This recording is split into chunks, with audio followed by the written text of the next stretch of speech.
합시다. 당신은 세상에서 가장 소중한 사람입니다.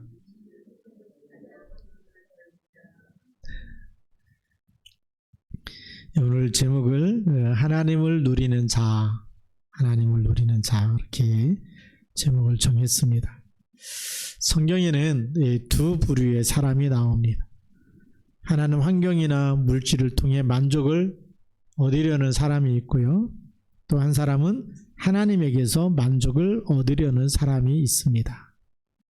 다윗은 하나님으로부터 많은 복을 받은 사람이 분명합니다. 그런데 많은 복을 받았음에도 불구하고 많은 환난을 겪은 사람이기도 합니다. 이게 진짜 언약의 사람은 환난 속에서 하나님이 정말 은을 연단시키듯이 연단시켜서 그래서 순은을 얻게 하고 온전한 믿음, 순수한 믿음 가운데 그렇게 서게 하시는 거죠. 정금같이 나오도록 그렇게 역사하십니다. 그러나 모든 것을 그런 어려움을 겪을 때마다 하나님께 피하고 하나님을 의지하면서 자신은 여호와로 소유를 삼았다라고 이렇게 말하고 있습니다. 하나님이 자신을 가르치시고 장래일도 하나님께 의지한다, 다 맡긴다라고 말하고 있는 사람이 바로 다윗입니다. 그래서 모든 것을 하나님을 향하여 하나님의 것을 누리는 다윗을 보면서 오늘 우리의 삶의 영적인 현주소가 정말 임마누엘, 하나님이 우리와 함께 있는 것이 맞는지 확인해야 되죠. 이걸로 행복하지 않다면 우리 임마누엘 하는데 분명히 다른 게 뭐가 있어야 행복하다면 우리는 아직도 영혼이 가난한 사람, 어떻게 보면 병들어 있는 사람이죠. 하나님이 하나님의 형상대로 남자와 여자를 창조하신 그 형상이 회복되는 것이 우리 영혼이 건강한 사람이고 영적인 서밋입니다.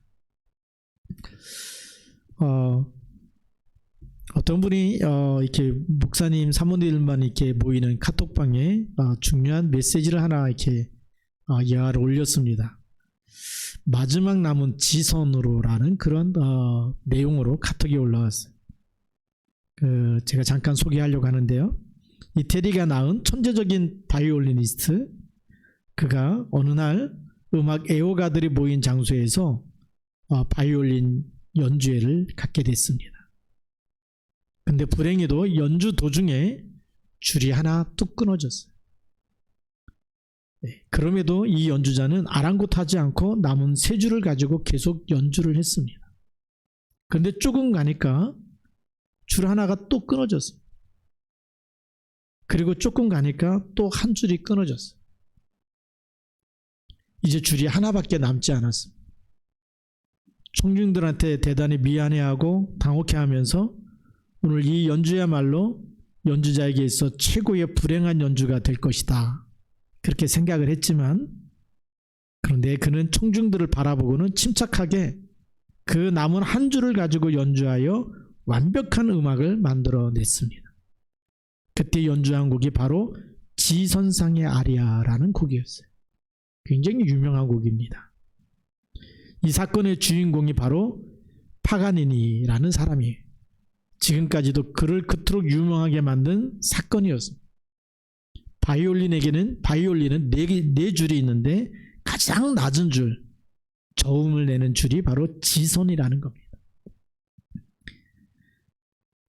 이렇게 지선만 가지고도 아주 훌륭한 음악을 연주해낼 수가 있었고, 그것이 지금까지 지선상의 아리아, 그러면 많은 사람들이 아마 대부분 알고 있을 만큼 그렇게 유명한 곡이 되어버렸어요.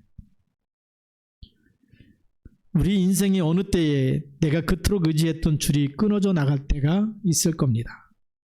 물질의 줄, 또 명예의 줄, 가정의 줄, 또 사랑의 줄, 사역의 줄, 또 관계의 줄, 내가 가지고 있는, 또 내가 의지할 수 있었던 모든 줄들이 끊어지고 가장 낮은 지선만 남았을지라도 우리는 마음먹기에 따라서 지선상의 아리아와 같은 아름다운 음악을 만들어낼 수 있어야 합니다.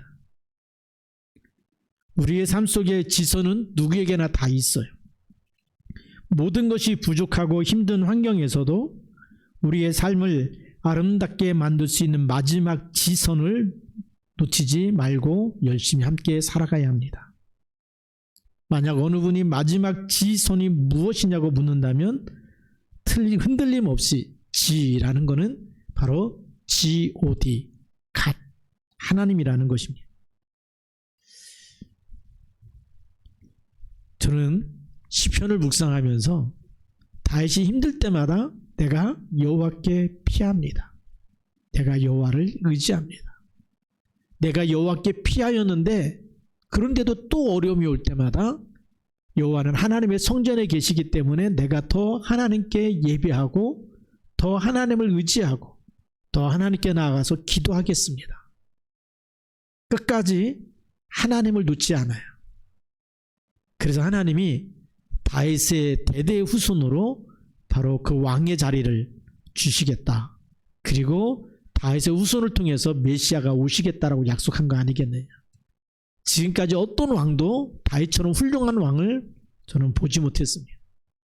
시편을 묵상하면서 더 감동이 되는 거예요. 오늘 시편 16절의 말씀, 16편의 말씀입니다. 1절에 보니까 하나님이여 나를 지켜주소서. 골리앗을 쓰러뜨릴 만큼 힘이 있고 능력이 있는 왕입니다. 그런데 자신의 힘을 의지하지 않고 하나님이여 나를 지켜주소서. 내가 주께 피하나이다. 이렇게 고백을 합니다. 골리앗을 쓰러뜨릴 만큼의 실력이 있으면 어느 누구도 무섭지가 않겠죠. 사울왕 앞에 갈 때 골리앗 앞에 싸울 때 얘기합니다. 하나님이 곰의 발톱에서도 사자의 입에서도 나를 지켜주셨습니다. 그래서 당당하게 골리앗하고 싸우겠다는 그 다윗이 힘들고 어려울 때에 하나님께 맡기는 겁니다. 그래서 많은 사람들은 어려운 일이나 상대방의 공격을 받으면 하나님께 맡기기보다는 자기 방어기제를 사용합니다. 그래서 어떻게든지 상대의 틀린 부분, 상대의 약점 이런 걸 자꾸 공격하면서 자기의 기준과 수준과 표준으로 자기를 방어하게 되고 변명하게 되고 또 상대를 공격하게 되죠. 다윗처럼 하나님이여 나를 지켜주소서. 이 고백을 잘 안 합니다. 근데 다윗은 어려움이 왔을 때 하나님이여 나를 지켜주소서. 그렇게 기도함으로써 하나님께 자신의 모든 것을 맡기는, 자신의 생명을 하나님께 맡기는 겁니다. 우리가 이런 믿음이 필요하죠. 그게 하나님을 누리는 것입니다. 하나님은 우주 만물을 창조하셨기 때문에, 하나님 나를 지으신 분이기 때문에 그 하나님이 나를 지켜주시면 모든 문제는 문제가 안 된다는 것이죠.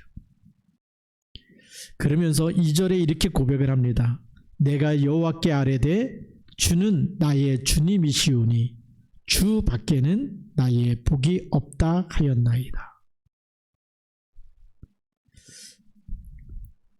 다윗이 하나님께 기도합니다. 아랜다는 얘기는 기도하는 거죠. 주는 나의 주님이십니다. 내 인생의 주인이 누굽니까? 바로 하나님만이 내 인생의 주인이 되십니다. 그 고백이에요. 그리고 하나님만이 내 인생의 주인 되시기 때문에 하나님 밖에는 나의 복이 없다 하였나이다. 하나님만이 나의 모든 복이 되시는 거예요. 왜 하나님이 그리스도를 이 땅에 보내셨을까요? 요한복음 3장 16절입니다. 누구나 다 알고 있는 말씀이죠. 하나님이 세상을 이처럼 사랑하사 독생자를 주셨으니 이는 저를 믿는 자마다 멸망치 않고 영생을 얻게 하려 하십니다. 우리에게 뭘 주시려고요? 영원한 생명. 세상에 줄 수 없는 영원한 생명, 그 복을 주시려고. 돈을 많이 벌어도요, 죽을 때 다 빈손으로 갑니다. 여러분들이 뭐 아파트를 2개를 사고 3개를 사고 땅을 사고 다 이 땅에 거 많이 가져도 하나님이 오늘 부르시면 다 두고 가는 거예요. 근데 영원한 생명이 있느냐 없느냐가 너무 중요하잖아요. 바로 그 영원한 생명을 주시는 분이 누구죠? 하나님이십니다. 우리에게 그리스도를 주신 거죠. 그래서 복의 근원이 되시는 하나님만 바라보겠다는 겁니다. 나의 진짜 복은 누가 주시느냐? 하나님만이 주십니다. 그리고 3절 말씀이죠. 땅에 있는 성도들은 존귀한 자들이니 나의 모든 즐거움이 그들에게 있도다. 이 엄청난 고백입니다. 저는 이 말씀을 보면서 쭉 묵상하면서 다윗이 땅에 있는 성도들이 누굴까요? 하나님께 예배하는 사람들, 존귀한 사람들이다. 우상 숭배를 하지 않고 하나님께 나와서 예배하는 사람들은 하나님의 백성이라는 거예요. 하나님의 백성이 하나님이 너무 사랑하는, 존귀하게 여기는 우리는 천국 시민권을 가진 사람들이고, 그렇기 때문에 너무 존귀한 자들이기 때문에 이 사람들이 예배할 때마다, 하나님 바라볼 때마다 거기에 내 모든 즐거움이 그 함께 예배드리는 모든 백성과 성도들과 함께 있다라는 거예요. 그것이 나의 기쁨이라는 거예요. 그러니까 다윗이 뭘 만들려고 그러죠? 성전을 건축하려고 하는 거예요. 우리 이스라엘 백성들이 하나님께만 예배드리고, 존귀한 백성이기 때문에 하나님께만 예배드리면서 하나님의 축복을 받으면서 살아야 되겠다. 다른 신 섬기지 말고, 다른 신 섬기다가 3, 4대까지 망하지 말고 하나님만 섬길 수 있는 그런 성전을 지어야 되겠다. 왜죠? 하나님만 바라보는 그 성도 한 사람 한 사람이 너무나 존귀한 거예요. 하늘의 백성이고 하나님의 백성이고 하나님의 자녀예요. 다윗의 마음에 그 마음이 있었어요. 그러니까 백성 한 사람 한 사람을 얼마나 아끼고 사랑합니까? 성도 한 사람 한 사람이 너무 귀한 거예요. 그래서 그 사람 한 사람 이스라엘 백성 전체가 하나님 전에서 하나님의 축복을 받게 하기 위해서 성전을 지어야 되겠다. 그 마음이 다윗 마음속에 있었던 겁니다. 그래서 3절을 보면서 다윗은 이렇게 성도들을 존귀하게 여겼기 때문에 성전 건축할 마음이 계속 있었구나. 그래서 이스라엘로 하여금 영원한 하나님의 축복 속에 거하게 하려고 그렇게 했구나. 오늘 여러분들이 이런 다윗의 마음, 하나님을 사랑하는 마음을 안다면 우리는 뭐에 성공해야 되겠죠? 예배에 성공해야 됩니다. 하나님께 예배할 때마다 새벽에도 기도하고 저녁에도 기도하고 우리가 예배할 때마다 하나님께서 여러분들 보좌의 축복으로 축복하시는 줄 믿습니다. 오늘 두 번째 본론입니다. 하나님은 나의 소득과 산업이십니다. 그랬어요. 오늘 4절 말씀에 보면 다른 신에게 예물을 드리는 자는 괴로움이 더할 것이라. 나는 그들이 드리는 피의 전제를 드리지 아니하며 내 입술로 그 이름도 부르지 아니하리로다. 놀라운 고백을 합니다. 다른 신에게 예물을 드리는 자, 우상 숭배하는 사람은 뭐가 더한다고요? 괴로움이 더할 것이다. 아비로부터 아들까지 3, 4대까지 그 죄를 갚겠다라고 했어요. 저주와 재앙이 따라올 수밖에 없어요. 그래서 뭘 버려야 되죠? 우상 숭배하지 말라는 겁니다. 우상 숭배는 3, 4대까지 망하는 길이라고 출애굽기 20장 3절에서 5절에 기록하고 있는 거예요. 가문의 저주가 흐르는 통로가, 사단의 통로가, 저주와 재앙이 흐르는 통로가 우상 숭배요, 제사요. 그게 바로 이렇게 신을 찾아가서 부적을 갖고 다니고 점을 치고 고사를 지내고, 이게 전부 다 사단의 통로입니다. 이걸 버릴 수 있어야 됩니다. 왜냐, 안 버리면은 계속해서 괴로움이 계속 더할 것이기 때문에, 찾아오기 때문에. 그래서 다윗은 뭐라고 고백하냐면 내 입술로 그 이름도 부르지 아니하리로다. 우상의 이름은 어떤 이름도 내 입술로 부르지 않겠다. 그러면서 5절 말씀이죠. 여호와는 나의 산업과 나의 잔의 소득이시니 나의 분깃을 지키시나이다. 하나님만이 나의 기업이라고 고백하고 있습니다. 원래 여호와가 나의 기업입니다 라고 하는 것은 본래는 레위 지파에게 주신 말씀이죠. 가나안 땅을 이스라엘 백성이 정복하고 나서 11지파에게 다 땅을 분배해서 나눠줍니다. 나눠주는데 한 지파에게만 땅을 주지 않아요. 그 지파가 무슨 지파죠? 레위 지파입니다. 이 레위 지파는 11지파가 내는 11조 가지고 살게 하신 거예요. 그게 레위 지파의 생활비. 그러니까 11조를 안 낸다 그러면 레위 지파가 다 없어져 버리는 거죠. 그런 레위 지파가 없어지면 하나님께 제사하고 예배하는 그 예배가 없어져 버리는 것. 예배가 없어지면 어떻게 될까요? 저주와 재앙의 땅이 되는 거죠. 그래서 하나님은 레위 지파는 여호와의 기업, 나머지 지파 사람들이 11조를 낸 것이 레위 지파의 몫이고 기업이 되는 거예요. 여호와가 레위 지파의 기업입니다. 여호수아서 13장 33절에 말씀하고 있죠. 그런데 다윗은 레위 지파처럼 여호와를 자신의 기업으로 삼고 그것에 만족한다고 고백하고 있는 겁니다. 네. 하나님만이 나의 기업입니다. 여호와는 나의 산업이고 나의 잔의 소득이시니 나의 분깃을 지키십니다. 네. 하나님으로부터 오는 기쁨과 하나님이 주시는 축복, 그 만족으로 다시 목마르지 않는 샘물과 같이, 네, 그렇게 다윗은 하나님만을 바라봤습니다. 그래서 다윗은 하나님을 진짜 누릴 줄 아는 그런 사람이었어요. 하나님을 누릴 줄 아는 사람. 그래서 6절 말씀에도 보면 내게 줄로 재어준 구역은 아름다운 곳에 있으며 나의 기업이 실로 아름답도다 그랬습니다. 예, 하나님이 줄로 재어준 구역, 이 무슨 얘기냐면요, 하나님이 11지파에게 땅을 다 분배해서 나눠줄 때 그 지파마다 또 가문을 다 뽑아가지고 그 땅을 또 나눠줬어요. 그래서 땅을 이렇게 나눈 다음에 지파별로 나눠준 다음에 그 지파에 수많은 가문이 있을 거 아닙니까? 그런 그 가문대로 또 땅을 다 나눠준, 그 줄로 재어준 구역이죠. 거기에 어떤 가문이 살고 어떤 가정이 살고 그 다 나눠준 겁니다. 그 나눠준 그 줄로 재어준 그 구역, 하나님이 주신 것이죠. 바로 하나님이 주신 땅이기 때문에, 하나님이 주신 것이기 때문에 바로 그 구역은 아름다운 곳에 있다.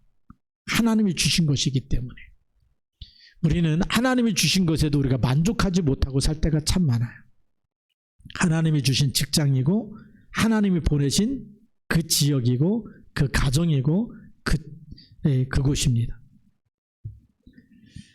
거기서 우리가 하나님을 바라본다면 거기에 뭐가 임할까요? 하나님의 나라가 임하는 것이죠.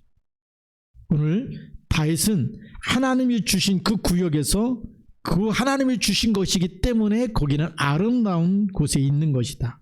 나의 기업이, 하나님이 주신 기업이 실로 아름답다라고 고백을 했습니다. 다른 고백이 아니죠. 얼마나 땅이 크냐 작으냐 이것이 아니고 그것이 크든 작든 상관하지 않고 하나님이 주신 그것으로 하나님께 감사하는 마음이 있었다는 거예요. 오늘 여러분의 직장과 가정과 자녀들이 누가 주신 걸까요? 하나님이 주신 것입니다. 거기에 대해서 무슨 마음이 있어야 될까요? 하나님께 감사하는 마음이 있어야 되고, 또 그곳에서 뭘 해야 될까요? 우리가 있는 하나님이 보내신 곳에, 우리가 보내시는 가정과 직장과 모든 곳에서 우리는 하나님께 감사하면서 예배할 줄 알아야 되겠죠. 그래서 성경에 보니까 너희는 먼저 그의 나라와 그의 의를 구하라. 그리하면 이 모든 것을 너에게 더하시리라. 우리가 일하는 곳에 하나님의 나라가 임하도록. 그래서 우리가 일하는 곳에서 기도할 때마다 거기는 보좌 화의 축복이 나타나는 거예요. 내가 일하는 곳에도 하나님이 나와 함께 온네스 하시기 때문에 보좌의 축복으로 함께 하시는 겁니다. 우리가 살아가는 가정에도 집에도 하나님의 나라가 임하도록 기도하는 거예요. 흑암 권세가 무너지도록. 또 여러분들이 하는 모든 일에도 하나님이 함께 하셔서 하나님의 영광을 나타내고 세계보고 말씀을 빛의 경제가 회복되도록 기도하는 겁니다. 흑암 경제를 꺾으면서 기도하는 거예요. 누구 이름으로요? 예수 그리스도의 이름으로. 그럼 그것이 어떻게 될까요? 지겨운 곳이 아니라 나에게 있는 이것 가지고 내가 하나님께 영광을 돌리고 하나님 나라를 확장하고 내가 전도자와 선교사를 돕고 교회 살리는 일을 하고, 그게 얼마나 하나님께 영광이 되겠어요. 내가 많이 벌든 조금 벌든 간에 내가 하나님의 것을 하나님께 드리는 11조를 드리고, 그렇죠? 하나님의 것을 구별해서 하나님께 드리겠습니다. 그게 11조거든요. 네. 그리고 나에게 주시는 그 소득을 가지고 내가 또 교회를 살리고 렘넌트를 살리고 전도와 선교에 쓰임받는다. 그러면 그 기업이 실로 아름다운 기업이 되는 것입니다. 하나님을 향해 드리는 거죠. 목사님께 주는 게 아닙니다. 헌금하면 다 목사님이 가져간다? 아니에요. 목사님도 11조를 하나님께 드립니다. 네. 교회의 머리는 그리스도십니다. 그렇죠? 우리가 바로 알아야 되거든요. 그래서 우리가 함께 하나님의 일에 쓰임 받는 것입니다. 그게 오늘 다윗의 고백입니다. 그 6절의 고백이에요. 내게 줄로 재어준 구역은 아름다운 곳에 있으며 나의 기업이 실로 아름답도다. 왜일까요? 거기서 하나님을 바라보고 하나님께 감사하고 거기서 하나님의 것, 하나님 주신 것에 또 구별해 하나님께 드리고, 그러니까 거기는 하나님의 나라가 임할 수밖에 없고 하나님이 축복할 수밖에 없기 때문에, 하나님이 함께하는 곳이기 때문에 아름다운 기업이 되는 줄 믿습니다. 오늘 여러분들이 하는 모든 일들이 다윗과 같이 아름다운 기업이 되기를 주님의 이름으로 축복합니다. 오늘 또 세 번째 본론에 보면 하나님은 나를 가르치고 훈계하십니다. 그래서 7절 말씀에 보니까 나를 훈계하신 여호와를 송축할지라 밤마다 내 양심이 나를 교훈하도다. 밤이 될 때마다 뭐요? 우리 양심, 지난번도 얘기했지만 하나님이 하나님의 형상대로 남자와 여자를 창조하셨어요. 우리 영도 생명, 영이 살아있어서 하나님을 알고 하나님을 누리고 하나님과 교제하고, 근데 또 하나님의 형상이 남아있는 부분이 양심입니다. 그래서 이 하나님이 주신 하나님의 마음, 하나님의 것을 알고 자꾸 우리에게 깨닫게 하시는 양심이라는 게 있는데, 선을 사랑하고 하나님을 사랑하고 복음을 들으면 이거는 하나님이 나를 살리는 말씀이구나. 양심이 살아있는 사람은 말씀을 붙잡게 돼 있고, 말씀 붙잡은 사람은 하나님이 기뻐하는 선을 행하면서 살게 돼 있어요. 복음과 전도와 선교와 사람 살리는 일에 쓰임받죠. 근데 양심이 화인을 맞았다. 이 양심이 불타버려서 화인 맞아버리면 사단이 좋아하는 악을 행한다 그랬죠. 그런데 나를 훈계하신 여호와를 송축할지라. 밤마다 뭐가요? 양심이, 하나님 말씀이 계속 떠오르고 생각나서 나를 교훈한다는 거예요. 그렇기 때문에 다윗은 밤낮으로 하나님을 바라보면서 하나님과 교제하고 하나님을 누린 사람이에요. 내가 새벽을 깰지어다. 다윗이 새벽에도 기도하고요. 왕인데도 불구하고 내가 하나님의 성전에 문지기로 있는 것이 좋사오니라고 고백했던 사람이고, 그러면서 또 오늘은 밤에도 양심이, 내 양심이 하나님의 말씀이 계속 떠올라서 그 말씀이 나를 교훈하고 하나님의 말씀대로 살아갈 수 있도록 인도하신다는 겁니다.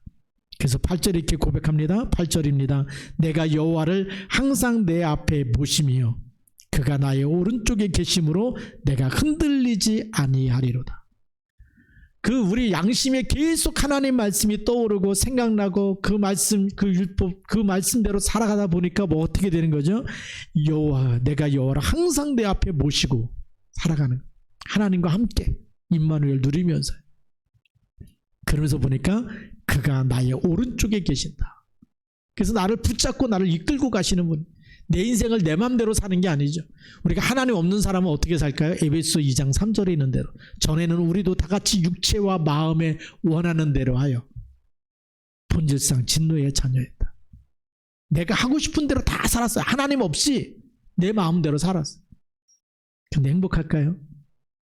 저주와 재앙이 계속 들이닥치는, 하는 것마다 잘 될 것 같은데 안 되는, 이렇게 하면 더 좋은 일이 생길 것 같은데 안 되는 거예요. 우리가 그렇게 열심히 살아왔잖아요. 본질상 진노의 자녀라는 거. 근데 우리 다윗처럼 살아야 됩니다. 여호와를 항상 내 앞에 모시며, 어떻게 모십니까? 우리가 기도하면서 하루의 시작도 예비하고 기도하고 말씀 묵상하고 말씀 붙잡고, 그러면 다윗처럼 하나님이 나의 오른쪽에 계심으로 내가 흔들리지 아니하리로다. 이 축복을 받게 될 줄로 믿습니다. 그래서 밤마다 하루를 마무리하면서 그날의 인도하심과 환경과 사건과 고난을 통해서 하나님의 말씀을 깨닫고 답을 찾아내는 다윗은 영이 살아있는 사람, 깨어있는 사람이었고요.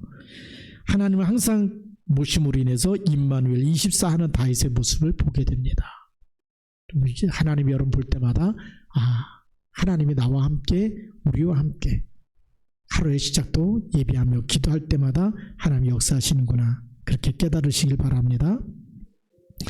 오늘 네 번째 본론입니다. 임마누엘 24로 행복한 사람이 되어야 합니다. 오늘 9절 말씀해 보니까 이러므로 나의 마음이 기쁘고 밤에도 새벽에도 늘 하나님 바라보고 하나님 말씀으로 나를 교훈하고 말씀을 따라가기 때문에 내 마음이 기쁘고 나의 영도 즐거워하며 내 육체도 안전히 살리리. 그랬어요. 언제 마음이 기쁩니까? 임마누엘 누릴 때요.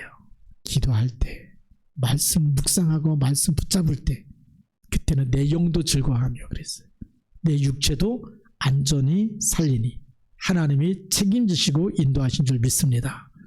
10절 말씀해 보니까 이는 주께서 내 영혼을 수월에 버리지 아니하시며, 수월이라는 말은 다른 표현으로 얘기하면 지옥이라는 말이에요. 지옥에 버리지 않는다. 주의 거룩한 자를 멸망시키지 않으실 것임이니이다. 네. 하나님 우리 영혼을 책임지시고 붙잡고 여러분과 함께 동행하시고 인도하신 줄 믿습니다. 그렇게 하나님을 누리는 거예요. 하나님이 내 영혼을 붙잡고 계시는구나. 절대로 지옥에 버리지 않고 멸망 속에 던지지 않고 하나님의 어떤 멸망 속에서도 나를 붙잡고 인도하시고 빠져나올 수 있도록 답을 주시고 하나님이 힘을 주시는 줄 믿습니다. 그래서 11절 말씀입니다. 뭐라고 말씀하십니까? 주께서 생명의 길을 내게 보이시리니. 사망의 길이 아니고 생명의 길이죠. 그러면서 주의 앞에는 충만한 기쁨이 있고 주의 오른쪽에는 영원한 즐거움이 있나이다. 우리가 이 하나님의 기쁨을 함께 누리면서 하나님이 원하시는 일에 쓰임받는 사람이 되어야 될 줄로 믿습니다. 생명의 길을 보이기 때문에 그 길을 혼자만 가는 게 아니죠. 우리가 복음 전하면서 이 생명의 길로 다 같이 나올 수 있도록 운명과 팔자에서 빠져나오고 죄와 저주에서 빠져나오고 하나님 만나서 하나님 함께하는 그 임마누엘의 길로 같이 갈 수 있도록 그렇게 이끌어주는 사람이 되기를 주님의 이름으로 축복합니다. 오늘의 결론입니다. 하나님을 누리는 자의 결론은 생명의 길이다. 그리고 충만한 기쁨이 넘친다. 그리고 영원한 즐거움을 누리게 되는 줄 믿습니다. 우리가 다윗처럼 어떤 어려움이 와도 사람하고 싸우지 마시고요. 하나님께 모든 것을 맡기고 기도하고 또 하나님께서 여러분들의 양심에 또 여러분들과 영혼을 붙잡고 계시고 또 여러분들이 기도하는 모든 곳에 하나님의 여호와의 기업, 하나님의 축복이 나타나서 여러분 반드시 세계보고 말 경제도 회복될 것이고 건강도 회복될 것이고 모든 무너졌던 것도 하나님께서 일으켜 주실 줄 믿습니다. 이 믿음 가지고 승리하기를 주님의 이름으로 축복합니다. 다 같이 기도합시다. 우리 통성으로 기도합니다. 하나님을 누릴 때마다 하나님이 나의 기업이 되어 주셔서 나의 주가 되시고 나의 복이 되어 주셔서 정말 이 시대에 저주와 재앙을 만난 시대를 치유하고 살리는 하나님이 쓰시는 일꾼 되게 하옵소서. 기도하겠습니다. 살아계신 하나님 아버지 감사합니다. 성령으로 역사하여 주옵소서. 오늘도 하나님 여호와께서 나의 기업, 우리의 기업이 되어 주시고 하나님만이 정말 복이 되어 주시고 하나님만이 우리 모든 것 되어 주셔서 믿음으로 완전히 승리하는 언약의 사람 되게 하시고 하나님 가운데도 인도하여 주시옵소서. 성령의 기름을 부으시고 성령으로 충만히 역사하여 주시고 하나님의 뜻과 기업을 주시고 그리스도 예수의 날까지 승리하여 인도하여 주시옵소서. 하나님 아버지 감사합니다. 오늘 하나님께서 주신 말씀 다윗의 고백이지만 우리의 고백이 되게 하여 주시고 다윗과 함께 하셨던 하나님이 지금도 살아계셔서 산자의 하나님 우리와 함께 하신 줄 믿사오니 우리가 이 고백을 또 우리가 주님께 드림으로 말미암아 하나님의 저들의 모든 인생을 붙들어 주시고 영혼을 붙들어 주시고 우리가 멸망과 지옥에 빠지지 않도록 오늘도 우리를 붙잡아 주시고 생명의 길로 인도하시오니 하나님 이제 우리가 이 생명의 길에서 임마누엘을 마음껏 누리게 하여 주옵시고 이제는 하나님이 원하시는 생명 살리는 일에 쓰임받는 일꾼 되게 하옵소서. 우리 주 예수 그리스도의 이름으로 감사하며 기도드립니다. 아멘.